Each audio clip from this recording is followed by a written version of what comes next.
Hey guys, welcome back to Clownfish TV. This is Kneon. I am here with Geeky Sparkles. Hello. And we're going to talk about Hasbro and Mattel.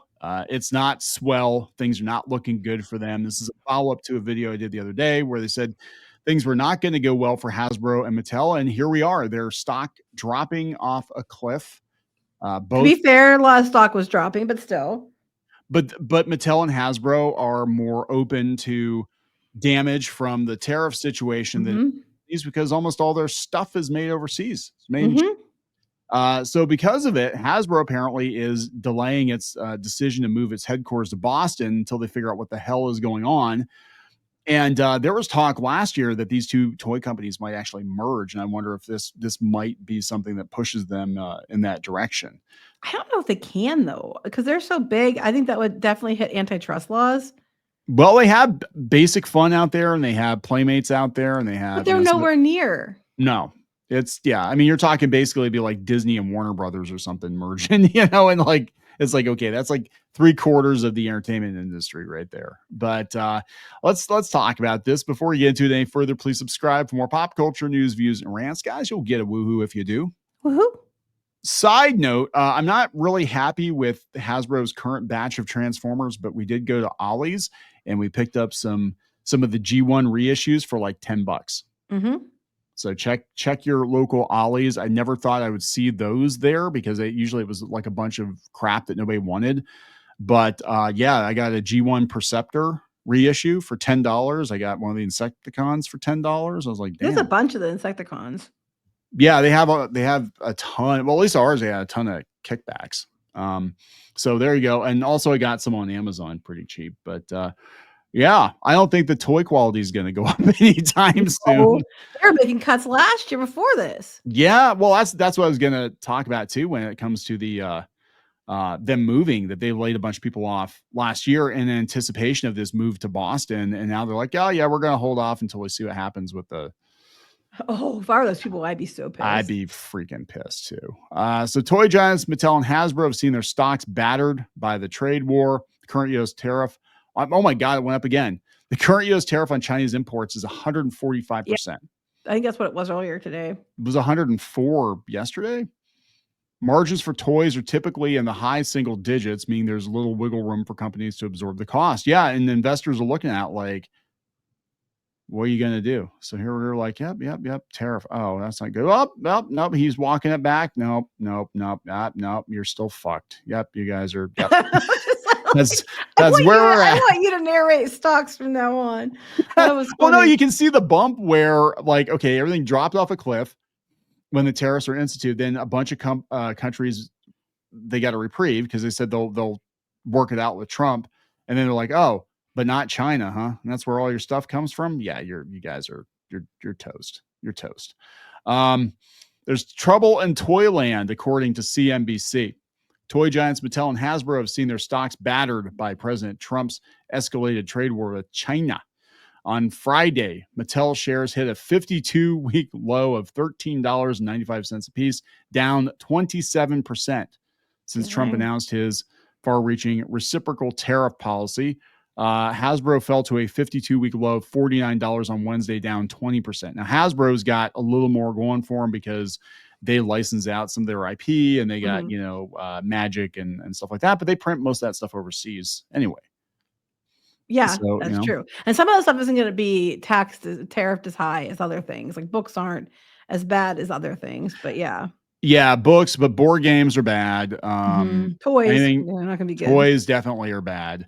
Bank of America estimates both companies source at least 40% of their U.S. product from China. Oh, I think it's more than that. Well, it's probably like China, Vietnam, wherever.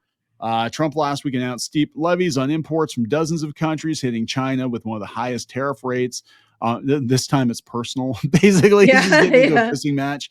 On Wednesday, Trump lowered the rates for most countries, except for China, which he hit even harder. The current U.S. tariff on Chinese imports is 145%. China has retaliated with its own levy of 125%. And they said, these price hikes, which could see toy products double in cost. And they're already ridiculously expensive compared to what they were 10 years ago. is set to coincide with this year's back to school season. So, there was another article I was reading the other day. They said that it's not just like retro games and retro consoles, like we were discussing that people are going back and buying older consoles.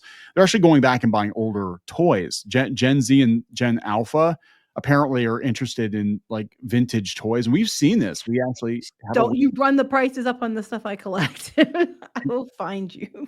But we have a retail location that we've had for a couple of years, and I have noticed this too, that we have kids coming in looking at the old toys. It's true. We had kids that come in and buy strawberry shortcakes the other day, like vintage ones that we that was weird. It was like, "Are you sure you want those? Because the new ones in Walmart's right Well, our over there." daughter and our son both have always liked the older stuff. Like, she has a like ton of the old strawberry shortcakes she's had for years. And then our son was like all about the Godzillas, and he has a lot of the old The Godzillas and vinyl, stuff. Yeah. Bandai, So they both are. And they both are into DVDs, and everybody's going back to like wanting physical media. And this is also the same group of kids that wish the malls would come back. Not when the prices from China are so high. Yeah, I don't know. I was talking to my friend about that yesterday, about malls, because malls were a huge part of our lives, growing up in the 80s, 90s, and I don't even know how you would go about bringing them back, because most of those retailers have gone out. I would love to see like Walden Books come back, and what are some other ones that went out that were staples in malls? Like, we always had, is Orange Julius still around? That was always It's in the part of malls. Dairy Queen now. They rolled It's always, into Dairy that's Queen right. now. It's always in the mall. What else is in the mall all the time that isn't there Oh, now? Annie Ann's Pretzels. They're still around though, but I don't see them in the malls. Yeah, kind of. Yeah, you buy them in a theme park. They're like $10 for a day. Yeah. Like, there's different stores that went out that everybody shopped from back in the day. Like, Claire's, Sears is gone. A lot of places. Yeah. I mean, it changed. Claire's is still there. Claire's is still there. Hot Top is still there. They're still there, but there's a bunch of places. There are stores pull out their retail locations. They just sell Radio online. Shack. Yeah, Radio Shack's supposed to come back. Toys R Us is supposed to come back. Well, there you go. Hills needs to come back, people. Not just a snack car that's from Pittsburgh that goes around. They said that they were coming back, didn't they? Yeah, they said they're looking into like retail options. I would love to see like, now they might not. But then I know like the around here, the Monroeville Mall, that they sold to Walmart. I'm like, what are they going to do with that? Some of the malls are turning into like casinos / malls, and it's very, very weird. But I mean, I think there would be a market for it. I think if you could find a way to make a mall sustainable, right? Maybe it doesn't have to be as big as they used to be, but make it sustainable with businesses that are, not in any danger of going out. I think that people would come. I think you also have to have the group of people that will go out, because a lot of people just want to stay in their houses. They don't even want to go out anymore. It's becoming like Wall-E. It's so weird. But like when we were kids, like, everybody go hang out at the mall. Everybody go hang out. Let's go to the mall. Let's go, just be social. And now social activity is like, I'm on Snapchat talking to you about what you're going to do in 10 minutes. That died at the same time as the malls. I don't remember kids. What are our kids using half the time? I don't even know. The TikToks and the Instagrams. No, they use TikTok. No, I think they're what's on that Snapchat new one that they're time. using now? Like, that disappears. Like, that was Snapchat, wasn't it? It was, but there's another one. I don't know. I don't know. I'm pretty sure they're talking about. I know they use Yik Yak. That's more local. Yik Yak. Yeah. That's not the same thing. I think they're still on Snapchat. Anyway, but it's going to be really harder to do that, because a lot of that stuff will come from, China, but a lot of it will come from places like Vietnam too and stuff. I think this is a ripe opportunity for people in other countries that have the manufacturing ability China has to step in and take some of their biscuit. But, could we get, I mean, this is the thing. It's like the toys aren't even that good. That's what. No, they've been cheap. They're you drop them once and they shatter. They're just like the Transformers. The plastic is so damn thin and brittle. I didn't realize ridiculous. So I was going back and like I had I was comparing my new like Armada reissue to the original Armada toy. I'm like, the original Armada toys were built like toys. They were built to play with, and they were tough, and they had like sound effects and all kinds of really cool stuff, gizmos that worked. And the new ones are just like dollar store knockoffs. But the weight, you can feel the difference in the weight and in the quality and the thickness and how sturdy it is. They're just really cheap now. Yeah, it's depressing, but this would be depressing too, getting laid off because Hasbro's going to move to Boston, and then they're deciding not to move to Boston because they don't know what's going to happen with the tariffs. Well, until summer, when they hope it all blows over. Yeah, it might. I mean, like their moms with the Mr. Potato Head. That's kind of pretty. Yeah, it looks like the Pop Century Hotel. Well, yeah, because that was a lot bigger and scarier. Anyway. Hasbro delays decision on possible move to Boston until summer from NBC 10 Boston. Decision by Hasbro on a planned headquarters relocation has been pushed back until the summer after an earlier expectation of news. In late winter, Hasbro said early Thursday shared with our employees that we're making progress on determining our HQ with clarity expected by this summer. We'll keep you updated in the coming months. They declined to provide a copy of any notice sent to staff, saying Hasbro would keep the communications internal. Okay. That means we don't want to get out. We're afraid if staff is told, they'll tell all the media. Well, they already have it picked out. It's 400 Summer Street, a new building in the Seaport. So I don't know. I mean, I think I have to wonder if this isn't going to speed up plans because Hasbro looks like they've been outsourcing more and more toy production. And I have to wonder if they're not going to be like, you know what? It doesn't even benefit us at all to make toys. You know what, though? I would hope they would, because you can outsource it, because we got, they're outsourcing to Playmates and all that stuff. And those toys are more affordable and they're better. So you know what? If it means that they're going to be better prices, more affordable toys, and better quality, by all means, please outsource all your shit, Hasbro. That'd be a win for everybody. I just don't know what's going to happen now.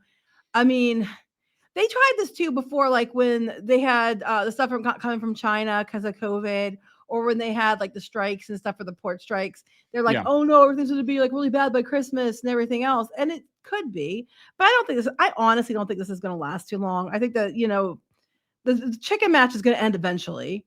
The chicken match. It's a cockfight. Pooh versus Trump. Chicken jockey. Sorry. Chicken jockey. Which one's riding which? I think that this might actually be a blessing in disguise, because I really think Hasbro, they clearly do not want to make toys anymore. They're not good at it anymore. Just let somebody else make the toys and call it a day. So somebody needs to make a AI video, because you have AI videos of Trump right now. Somebody needs to make one where he's riding a chicken and China guy's riding a chicken, and China guy, and we're gonna see, and we're just gonna see who wins. Let's have them like chicken jockey, but they're both like fighting each other on the chicken, like Minecraft style. Yeah, that'd be kind of funny. That would be kind of funny. There you go. Trying to push one of them into the lava so they can have the lava chicken, anyway. Jeez. Someone needs to make that, because I'm bored. Somebody will. All right, we got to wrap this up. Yes. Let's wrap this up. Please subscribe for more pop culture news, views, and rants. We'll talk later. Bye.